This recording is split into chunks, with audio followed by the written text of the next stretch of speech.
Hello everybody, it's Theia. Welcome back to Garden Goddess Tarot. Light a bit of fire for us there. Welcome back to my channel. Today I have a little bit of a surprise unboxing and first impressions with the Mind's Eye Tarot by Olivia Rose. I ordered this, honestly, to be honest, I ordered this September 17th and it came from the States, so it took a great deal of time, but I'm glad it's here now and we're gonna go through it and just have a look and see what it's all about. This is not her first deck. I believe she's got a couple of Oracle decks that are independently produced right now. So this is her first foray into tarot. I don't have any of the Oracle decks, so I can't say anything about them other than I've recently seen the art and it looks really quite cool. But like right now I'm in a space where I kind of want to dive a little bit more into tarot. I've been like really Oracle heavy lately, so I'm like, you know what, I want to get back to tarot and the system of tarot in its own kind of distinct and unique way. And there's nothing like a good tarot deck to, you know, bring you right back around your practice. So with that being said, let's have a look at this deck. This is by US Games, brand spanking new 2023. The Mind's Eye Tarot by Olivia Rose invites you to embark on an adventure of the spirit, allowing your imagination to be your trusted guide. Through her lush mixed media artwork using tea and gold ink, Olivia Rose conveys the intuitive creative process that inspired the Mind's Eye Tarot and infused it with positive energy. The 78 borderless cards encourage us to dive deep into our own emotions and connect with the stories and symbolism of tarot and discover their meanings and messages. Great, sounds good. I do have a bit of a problem lately with the descriptions on tarot decks really like beefing them up to be more than they actually are. So we'll see. This one, it's just pretty tame, pretty reserved. A lot of the time they're like wild. So kind of not so mad about that. So I'm very curious to see what the cardstock's gonna be like on this, if this is good US Games cardstock or not. It'll be just an indication of the direction they're kind of going. But initially, the art of this deck was really what drew me in to the deck itself. It's got a gray inside the box, blah blah blah, we don't really care. And this is the guidebook. So the deck itself appears to be a nice standard tarot size, which would have fit nicely inside a tuck box. But there's the book, so let me have a look at the book. A little ribbon pull out, kind of a cardboard insert, whatever. We don't mind. The box itself is quite big. So there's the deck. It's all wrapped in plastic still, gold gilded. There's the backs. We'll have a look at that in a second. I want to check out the book. Okay, it's a thick book, which seems to be the way US Games has been going lately. What are we talking? 169 pages, so nearly 200 pages of a book, which is handy. But let me just have a look. Yeah, okay. This is something that really pisses me off. I don't necessarily want a full color image on the side of the guidebook. That's what the cards are for, right? And if I'm studying a deck, I'm usually holding the cards in my hand. But anyway, that's aside. This could have been a little white book, and this could have been a tuck box deck. This didn't need to be this huge. Like, this would have been a perfectly good tarot deck akin to, well, let me grab one that's a wonderful example. So this tarot deck here is a US Games tuck box deck. Exact same size as this deck. Guidebook probably has more words in it per entry than this, or at least arguably the same. But this takes up this much space, and this just sits inside of a nice little tuck box. This book creates so much waste. Drives me nuts. And I never use them. Like, I'm more apt to use a little tuck box book to just check if I want to see what the meanings are interpreted as. But like, by all accounts, like, this is the same amount of information, just this is like wildly obnoxiously huge and takes up too much space for the sake of having a color picture in the guidebook when you literally have the deck already. Anyway, this is just a personal qualm of mine. And like really this, like, I don't know, 75 words per thing, and that's all it is for each one of them. It's like unnecessarily bulky and huge. There's a little 3-card spread, which most tuck box like guidebooks have a write-up on in. And is there anything in the beginning? No, there's acknowledgements, an introduction, which is 3.5 paragraphs, and then we get right into the cards. So like this is wildly unnecessary, in my personal opinion. Just saying. Wow, okay. I didn't realize this review was gonna get that salty off the get-go, but it's not a good start. I don't like the direction that this is going. But we all know I'm a tuck box stan. I love tuck box decks, and they are some of my favorites of all time. So that out of the way, that silly material foible and qualm. Let's see if we can get this open so we can have a look at the cards, because that's what we're really in it for. Because, you know, truth be told, I can do what I will with the guidebook after I've given it a quick look. Actually, let me just, after I've read it for filth, that's funny, it's a book. Let's just have a look and see. Let's pick a card. Three of Swords. Let's see what it has to say about it. The Three of Swords shows a woman with a tear coming down her face. Okay, so it's describing the artwork. I can see that just fine. Swords pierce her heart, and her expression is pained and sorrowful. This card relates to the mental anguish or heartbreak. The pain will not last forever. Okay, those are basic Little White Book meanings. Like, if, like, the basicest of basics. So yeah, this is, I don't like this. I don't like that. Unnecessary. But, okay, we're moving past. Oh, we've got US Games' new linen finish on this. Nice. And the thickness is a sensible, shuffleable thickness. Thank goodness. Okay, cardstock gets a +1. Little tick in the positive direction. I really like these backs. These are gorgeous, actually. But yeah, just the lovely. I don't know if you can see the texture on the cards, but it's nice. It's not quite a Make Playing Cards linen, but it's also not quite a Expert Playing Cards Studios linen, but it's nice.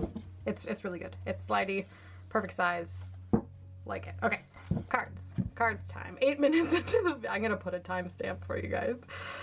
8 minutes into the video, and we finally are going to have a chance to take a look at the cards together, because I've seen a couple. This was one of the ones that I didn't go right in and watch a walkthrough of. I was like, that art style has some fun, quirky potential. I love eyeballs all over things, so we're gonna have a look and see. I like the moodiness of it. Like, it gives me very like Edmund Duloc, Arthur Rackham, Hush Tarot kind of vibes, where it's color, but it's really heavily laden with line work that's present, busy looking, but it gives it a great texture, and it keeps it from being like too I don't know, happy isn't the best word, but it has a depth and moodiness of the art style to it, whilst also being very whimsical, which I appreciate. So here's our Fool, little Fool girly with her bindle. Love to see it. There's no dog, but that's okay. We've got a little eye. There's some smoke coming up. There's stuff happening, but very, very straightforward. I'm not gonna review too hard with each of them, but yeah, the Magician. It looks like we're going to have a very feminine leaning deck. There's not going to be too many masks. Usually if the Fool and the Magician are female, then that's going to be how it goes. But yeah, stuff's there. Pretty straightforward. That's pretty High Priestess. I like how she looks like water. There's no... Oh, there's a moon up there, but there's... And then there's these two pillars, kind of, almost. But I like how she looks like water. I don't know if that was intentional or not, but it's beautiful. The Empress.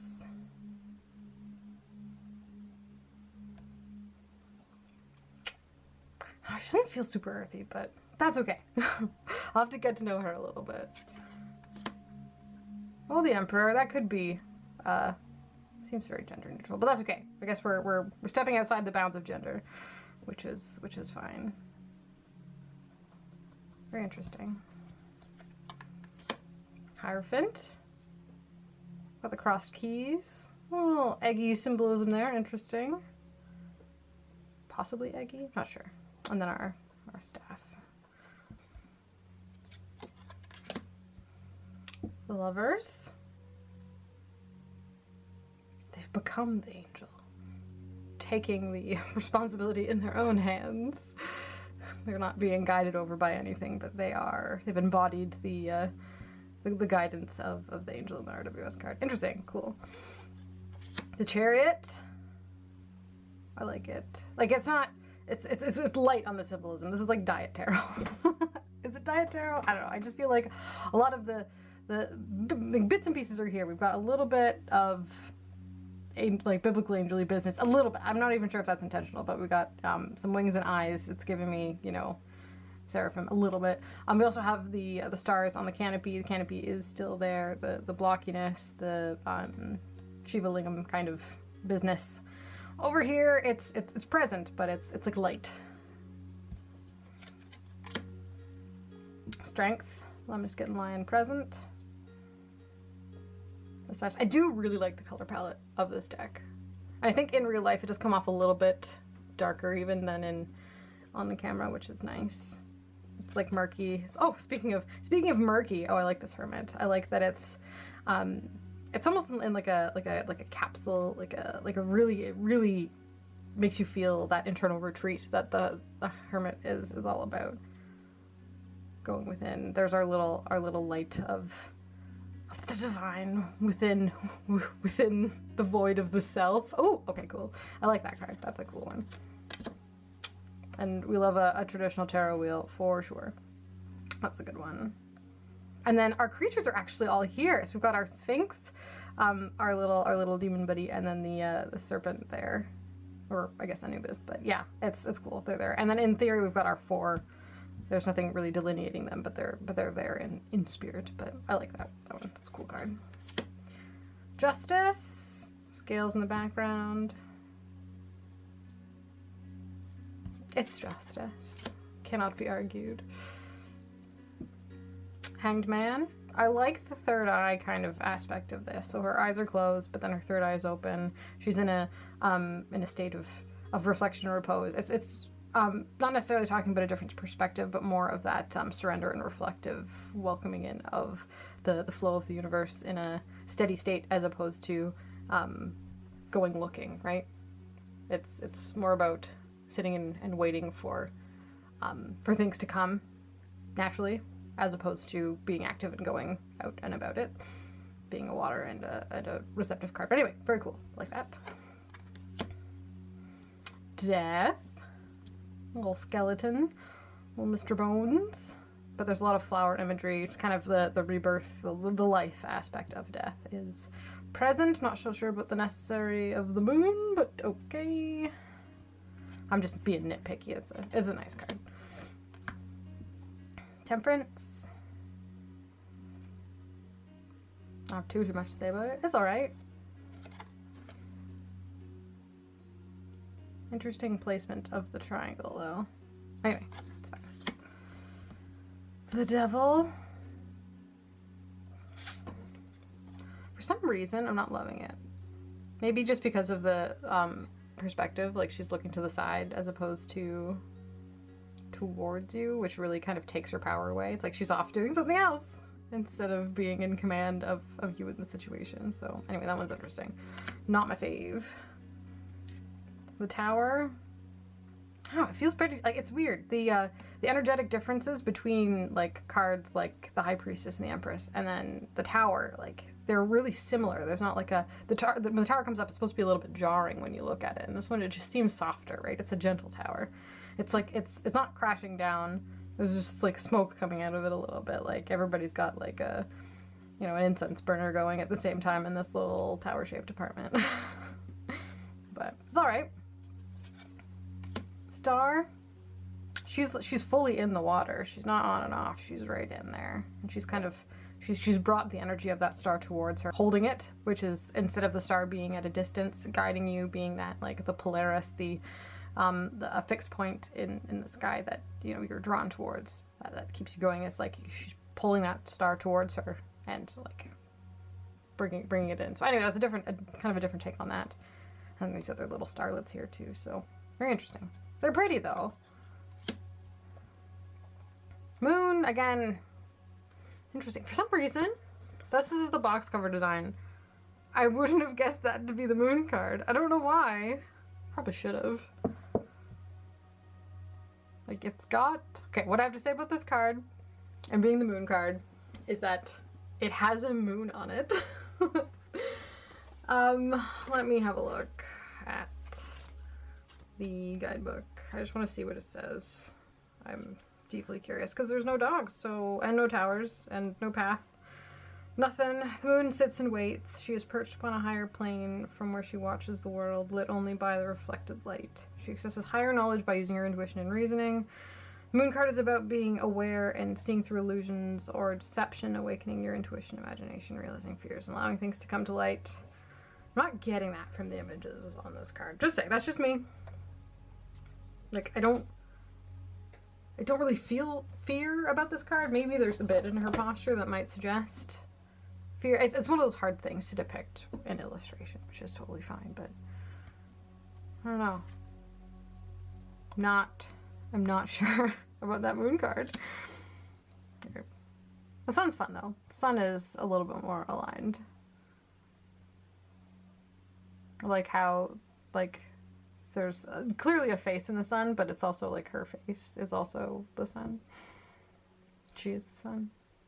Sun goddess kind of card. Judgment. The world. Again, this one's super, super dark and murky, especially with like a little bit of light coming from the reflecting off of it. It's a deep one. But I will say, what I do really like about this, is you can see around her neck here, we have at least the eagle, the bull, and then the lion, and I'm imagining her head being the Aquarius representation, which I appreciate, so that's good. Whatever countries are on this world, I'm not sure though. That's an interesting shape of landmass, but it's cute. It's fine. Again, being nitpicky, I guess it's supposed to be like surreal and a bit more fantasy-y.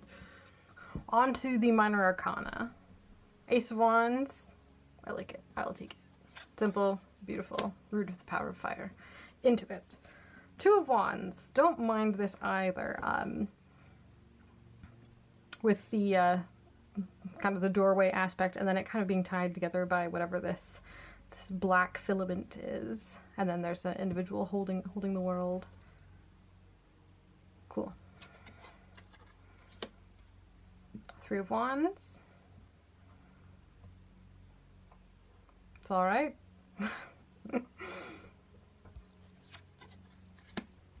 Four of Wands. 5. I do love the little eyeballs. I will say these little floating eye fellows.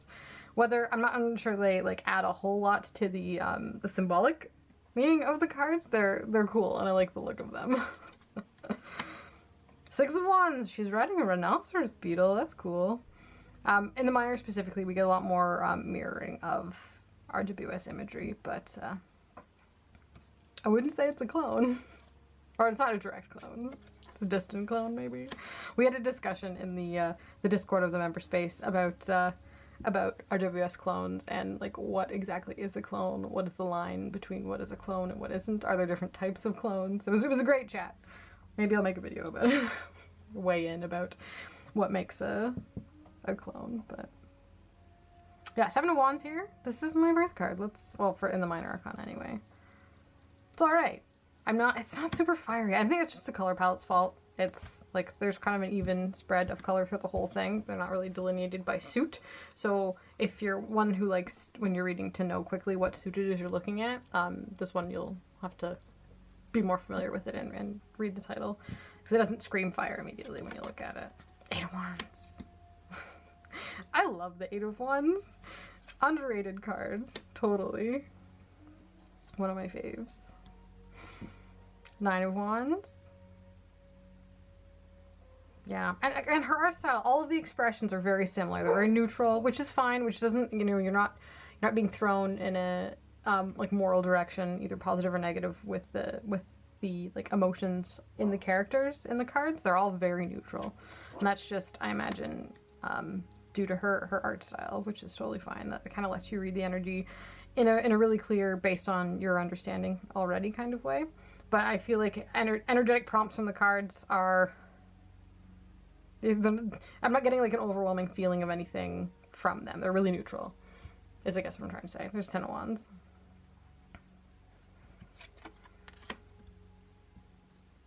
Page of Wands. That one's fun.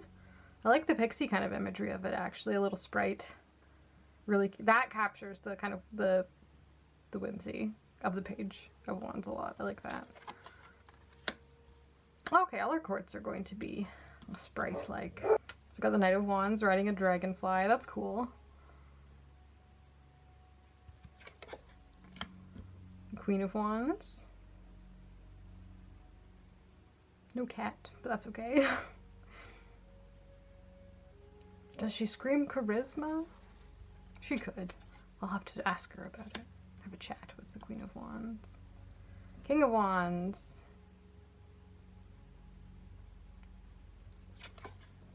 Ace of Cups. I like that one. The aces in this are good.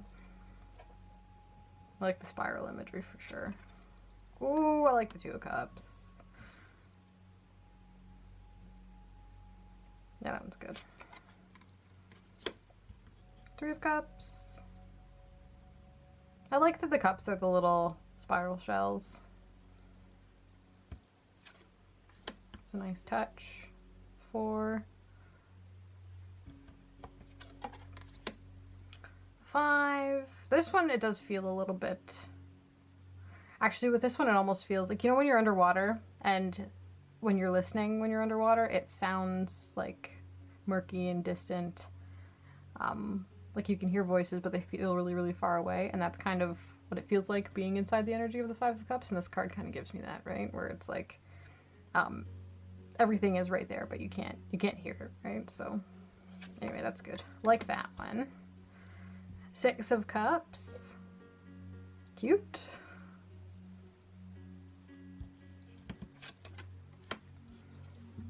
7 of Cups. She's not even looking at the cups. She's like looking off over here. She doesn't care about the 7 cups in front of her. She's not worried about making a decision. She's not interested in what the world has to offer. She's not emotionally attached to anything. She doesn't care. Very interesting. 8 of Cups. That one works. I like how she's swimming. She's just like swimming away. And the eye on the moon is cute. It's something else. 9 of Cups. Yeah. But again, like the energetic differences, that they're all the same, you know? Which, again, the art style, it's beautiful, it's fine. It's just, you know, it's one where I'd really want, like, I wouldn't want this to be my first deck. Especially with the limitations of the guidebook. I really feel like this is one, if you've got to already know a good solid bit of a tarot to get the most out of it. 10 of Cups. It's a cool hat. Page of Cups. We got the fish. I'm happy. I'm a happy camper if there's a fish. Oh, and an eel. Interesting. My mind immediately went into the gutter with that one.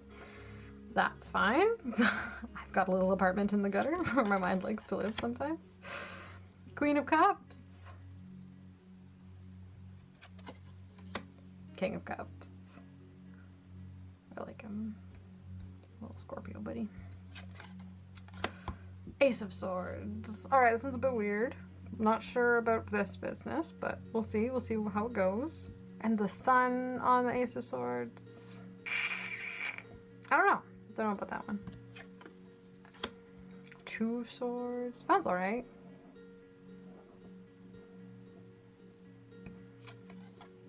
Three. Wait, no, she's not.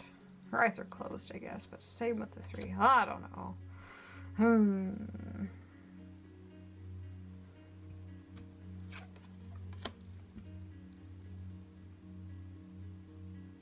I don't mind that, actually. I like the imagery of whatever this squiggly business is.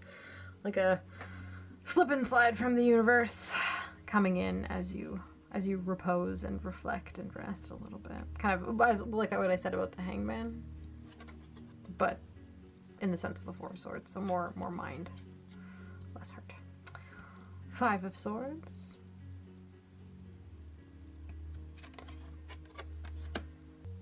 6.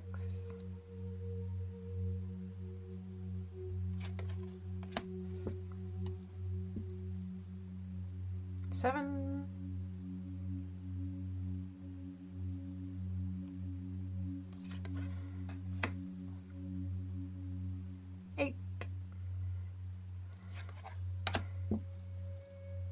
9 and 10. I guess these ones are a little bit more punchy.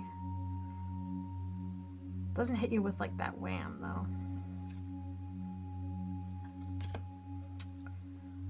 Page of Swords. Oh, I like the Knight of Swords. I like that one. I like the grunginess of the art of this one. That changes things up a little bit. Just the color palette of this one kind of puts a different spin on the intentions of the Knight of Swords, you know? Or maybe he's trying to learn, like, to gain clarity from the murkiness from which he is, right? Because the Knight of Swords being on a quest for information and knowledge and you know, the realm of the mind. He's out looking for things to fill in there. So in a way, it can be an indication of a clouded mental state, and you're on a quest to clear it out, to learn more, to find something out. So that's cool. I like that. Whether that was intentional or not, we don't know, but I like it. Queen of Swords. She's pretty cool. Oh, King of Swords. I almost didn't see him there. I think it's the color. On camera, he's a bit more clear, but I don't know, in real life, it's more like... He's kind of hard to see blending in there. He's got, like, with the smoke, a little bit of Caterpillar from Alice vibes a little bit. Which is kind of funny when you think about it. And, you know, being the master of riddles, and this being the King of Swords. I don't mind that, actually. That's cool. Ace of Pentacles. 2 of Pentacles. 3 of Pentacles. She's got, I imagine this is a flower pot, right? And there's things growing from it, which has pentacles on it. That's cool. Don't mind that. Does kind of take away the collaboration aspect and like the work aspect. It's more of a 7 of Pentacles kind of thing. Let me have a look at the book. I can't be helped. Yep, she's gently holding a pot that contains the fruits of her labor, growing and budding into a beautiful plant. Okay. Well, here we have a typo. It says the 3 of Cups in the book. It's obviously Pentacles. The 3 of Cups is about craftsmanship and pride in work. Work well done, striving for perfection and glory. It takes time and management, but the foundation has already been laid out. Yeah, there's error. Oh, I wonder. I feel like these are rushed. A quick read through of this probably would have caught that. But that's so funny. But again, that's really more of a 7 of Pentacles card, which we'll look at when we get there in a second. Like, with plants, there's really not a whole lot of effort you put in. You do the bare minimum and the plant does the work, right? That's why it's great. So not my favorite analogy there. 4 of Pentacles, keeping things she wishes to protect close. Overprotectiveness, greed, guarding, going a little far, but okay. Stops you from being able to move freely in your life or enjoy what you have. Yeah, I guess there is an aspect to that I appreciate, which is a nice take on the 4 of Pentacles. Like, whether or not the positive or negative aspects of holding your resources close, the result of that is that this fixation on the material resources removes a slice of your freedom in order to move freely through the world. So that's a nice take. I like that. The 5.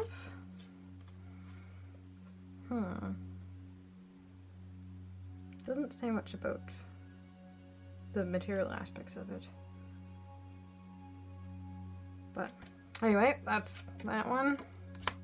6 of Pentacles.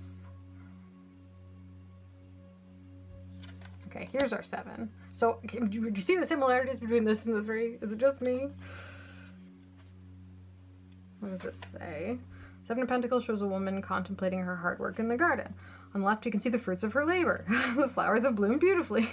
But she is thoughtful and preoccupied. Maybe her treasures are not enough, for she foresees losing some of them. This card is about your long-term views and goals, investing your time to reap the rewards later. It serves as a reminder that hard work must happen in order to receive the reward. And the excessive ambition leads to dissatisfaction. Interesting.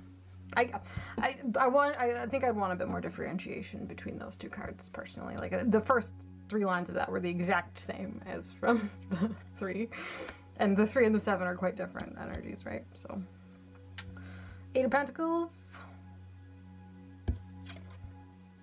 They're the same. Okay. Did we get tired by the end of making this? Woman takes a pentacle and sews onto it a beautiful tapestry. Okay, there's that craftsmanship vaguely indicated there, but did you see it? I didn't see it till I read the book. You can see the work has been long and repetitive, but has aided in the development of her skill. She is smiling, contently enjoying her work. Is she? Okay. This card is about mastering your craft, blocking out all distractions, focusing on the task at hand. Oh, I don't know, man. If you got these 2 cards in a reading, would you notice the difference between them? I don't know. Oh, I'm being really nitpicky. It's pretty though. It's so pretty. Like, that's the thing. Like, we get drawn in by the pretty, and it's great. And, you know, everything about it, the actual, like, the size of the deck, the gilding, the art, the color palette, I love. But it's the content. It lost me on the content. And I feel like when you're crafting a good deck, you can't start with the art. You've got to start with the content. You've got to have the content there, which is, it's easy. Tarot exists already. The content exists. You just have to work with it, right? You have to, you know, take what you know about tarot and really, you know, flesh it out and add to it instead of just like taking away all the good stuff and leaving just the pretty. I don't know. I'm not salty. I'm not salty. It's a beautiful deck and I'll definitely use it. But I just feel like it's really, I'll wrap it up at the end. There'll be a little mini conclusion here. All right, 9 of Pentacles. I like the little buggy. Like, instead of the bird, instead of the falcon, we have this. So the falcon is blindfolded in the RWS, right? When she's holding it. An indication of captivity, domesticity as well, right? Like this wild animal has been trained to stay in this one place. But in order to keep it that way, they have to kind of have blinders on, right? So there is that aspect there. But this one, it's seeing, its eyes open, it's aware of the world around it, but it chooses to stay anyway, which is cool. Beautiful garden holding exotic treasure, peaceful, luxuriant scene, abundance, luxury, comfort, positive relationship with money. Yeah, so simple guidebook meaning there. I'm literally reading you like the entire write-up, except these. Like, could have been a little white book, sorry. Sorry. Okay. Woman stands between 2 towers surrounded by beautiful blooms. Interesting to choose to point out the 2 tower symbolism in the 10, which may or may not be there. Okay. Family, the flowers represent family connections and abundance. Okay. The card is about achieving great wealth within your family and attaining financial security as a result of it. Your hard work, wise investments, and long hours paid off. I feel like we had that already. This may also relate to an inheritance. Page of Pentacles, Earth of Earth. Page of Pentacles represents occult manifestation. Please, expand. Expand on this. How great.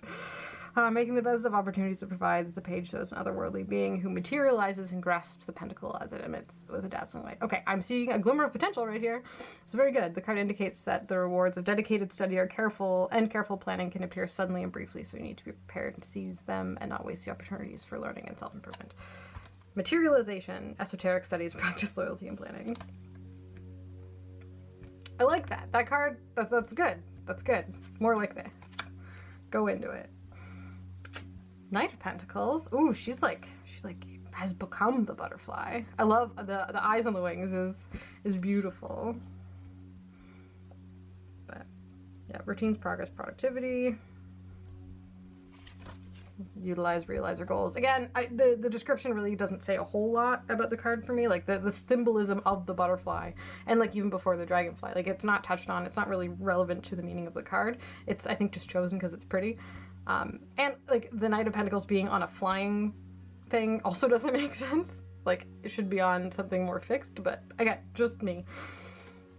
And by should, I mean in my brain, should is kind of a, like, people can do what they want, obviously, and It's beautiful and great, and it's picked up by a mass market publisher. It's amazing. We've got the Queen of Pentacles here. Beautiful. Sits upon a natural throne filled with flowers and plants. She has a sense of regalness that exudes warm energy. This card is all about nurturing and forging a connection with Mother Earth. Queen of Pentacles is a loving, nurturing figure who takes great care of those around her. Okay, so you said the same thing 3 times in different words. That's cool. And the King of Pentacles, Mr. Material himself, sits on the throne with a strong sense of confidence and security, fully aware of his wealth and affluence. The card represents material wealth, old-fashioned moral values, success and financial triumph. Fully capable of managing your own financial situation, putting things to a successful working plan. All right, we did it. We got through. All right, so that is a critical look. I will say it is a critical look at the Mind's Eye Tarot itself. The physical object of it, the pentacles aspect of it, if you will, other than the box and the book, the actual deck itself feels good, shuffles great, looks nice, right? The let's just run with this analogy. So that's the pentacles aspect of it. All right, the cups aspect of it, the emotion aspect of it. I feel like it falls a bit flat in the cups aspect of it. It doesn't move me. I am not moved. The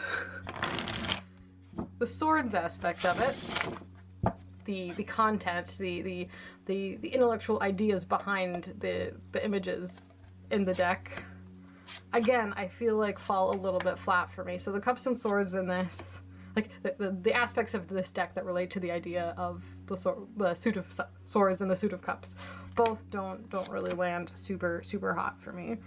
I feel like there's a lot of missed opportunity about, you know, what tarot encapsulates, and like they were so close but just kind of missed the mark on so many of the cards. Some of them are really quite great, others, you know, just don't quite hit it, and I feel like the proof of that is also in the guidebook.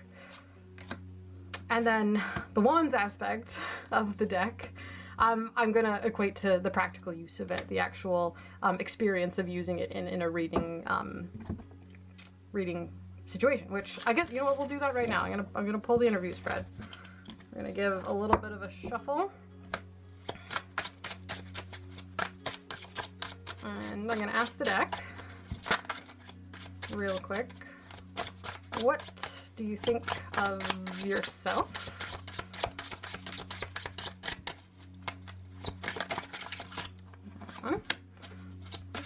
What do you think of me?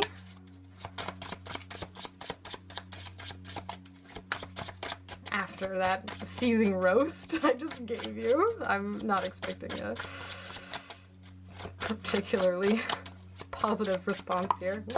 What do you think of me? And then how will we work together going forward? We got 2. All right. So it thinks of itself as the 5 of Pentacles. Okay.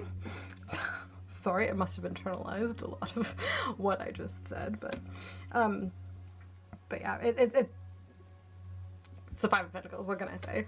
How does it see me? As the 2 of Wands. All right. As someone with a ways to go, I'll take it. I'll take it. And then how will we work together? 7 of Pentacles and the 8 of Pentacles. Remember when I was just... That's so funny. I shuffled the shit out of these. Did you not see? Anyway, with these 2 like literally right next to each other, and these 2 being the exact 2 cards that I was like, they're the same. Anyway, I guess there's a bit of work I have to do around those 2 cards. Interesting that they came up. So in the Wands department, like, it reads fine. It reads like any... Again, I'm not referencing the guidebook, just going off of my my experience with the system of tarot. And I think if you're reading it with the guidebook, you would get like a way different reading than what I'm currently getting. But yeah, as the Wands aspect of this review, it's all right. It's a good, solid, mediocre, satisfactory. It's not like blowing my mind, but you know, it's you know, it's not bad by any means to like act like I can make it work, but it's just not you know, not landing perfectly. So top marks for pentacles, low marks for cups and swords, and mid marks for wands. And I guess, you know, we'll leave the majors out of this because that's a whole other thing. But yeah, what I will say about this deck, it is beautiful, as we discussed. It's a gorgeous piece of art. Production quality is great, other than my like personal gripes, which are just personal, very opinion related ideas about the book in the box and that sort of thing. But as the actual deck goes, is pretty, feels great. I really do feel, if I'm gonna wrap this up as anything, I'm gonna call it like this is diet tarot. this is tarot without a lot of what it has going for it, especially in some of the minor cards. It is simple, it is light, and it doesn't claim to be super deep. It says on the back of the box here, encourage us to dive deep into our own emotions and connect with the stories and symbolism of tarot, which there's some of the symbolism and some of the stories, but really not all are present. And getting a failing grade in the emotion department really does not lead me to believe that a deep dive into our emotions with this deck is going to be something that's going to be super easy to do. I think that's just an easy something to say that sounds deep and cool. But, you know, the work that went into it, it is a stunningly beautiful deck. But I just feel like when it comes to tarot, it's diet tarot. That's what it is. So I'm gonna stick with that. That's my story, and I'm sticking to it. I will use this, but it's not blowing me away. So I guess that's it. So that's my first impressions and experience with the Mind's Eye Tarot by Olivia Rose. If there's any question at all, I did buy this myself. I was curious. It initially kind of, I was piqued by the prettiness of the art. I really was. And it being a mass market deck, you know, it's within the realm of affordability. I thought I'd give it a go. And as I said, it will be something I use, but it's not something that's blowing my socks off, which unfortunately is what I was hoping. So again, there's not exactly a lineup of expectations versus reality, but that's okay. It's a tarot deck, and it will be what I make of it. So yes, that is that.